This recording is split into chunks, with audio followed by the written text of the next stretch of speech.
A research organization has found startling support for what's being called assassination culture.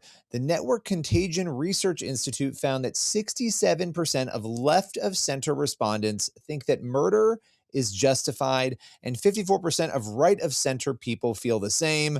Raj Nair, there's a lot to unpack here in this research, but what's your initial reaction to that?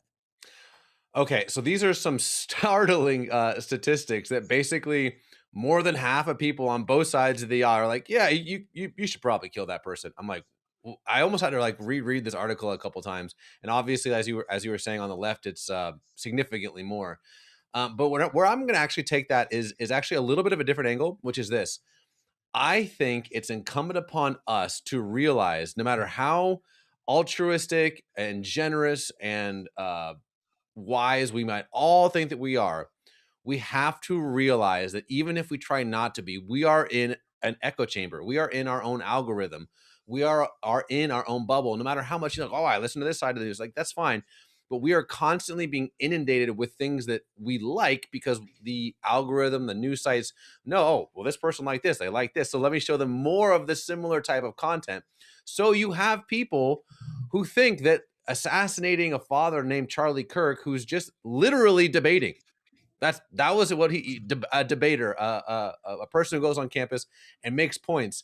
That instead of coming with better arguments and better points, you put a bullet in his neck. That's insane. But I think we have created a system through social media and through our own echo chambers where all we hear is one side of the story so much that whenever we meet someone from the other side of the aisle, we're like, how could you possibly think that person A is even human? And then it's like, okay, well, turn off your phone, look at my phone, watch my news. And then you're like, oh, like you never hear the 97% of things that Charlie Kirk actually said. You just hear the little sound bites that have been cherry picked. And you can say that about a bunch of people. President Trump, go down the list of people that people hear these like one-off sound bites where it's taken out of context. You know, even famously, the BBC is in a lot of heat because they doctored what President Trump said about the January 6th thing.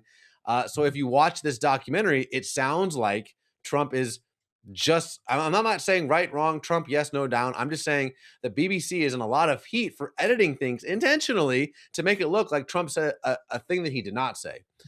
And that can go down, a lot of different ways. So I just think it's important that, man, we got to remember that everyone's created the image of God. And like then the counter argument would be like, well, if you had a clear shot from 100 yards away to take out Hitler, wouldn't you do it? And I'm not saying I wouldn't, or that's not the right moral thing to do. I'm just saying that I think everyone needs to take a step back, get off their phones, as someone who works on YouTube, even get off this platform and just breathe and pray and think and read scripture and come back with a alkaline mind and an alkaline soul, because everything you're seeing on X and everything you're seeing on TikTok is just so toxic and so polarized and so echo chambery that people believe this stuff and they have no other sources to tell them otherwise. And I think that's why you're seeing this spike. But obviously, do I think assassinations are right or biblical? Of course not. But it is startling, Billy. It's startling, and you have United Healthcare CEO Brian Thompson, who was assassinated in New York City. You had obviously Charlie Kirk. You had two attempts on, President Donald Trump. There's a lot happening here, and some of the other elements that are important to break down here is that older people who took this survey, and by the way, this doesn't mean that all of these people, the 67% of liberals and 54% of conservatives, want to go out and kill people. What it measured an openness, right, a tolerance of this assassination culture. And people can read more about what that actually looks like and how they sort of strategically put this research together. But older respondents were less likely to condone assassinations. But the group, and this is so interesting, that was the least likely of all to approve of assassinations were conservative males. The group that would be pigeonholed, I think, by a lot of people as being, oh, we think they'd be the most likely to be okay with assassinations. And the other issue here was that women, in particular, seem to be the ones who were most likely to support it. 75% of liberal females, 75%, according to Fox News' analysis of this research.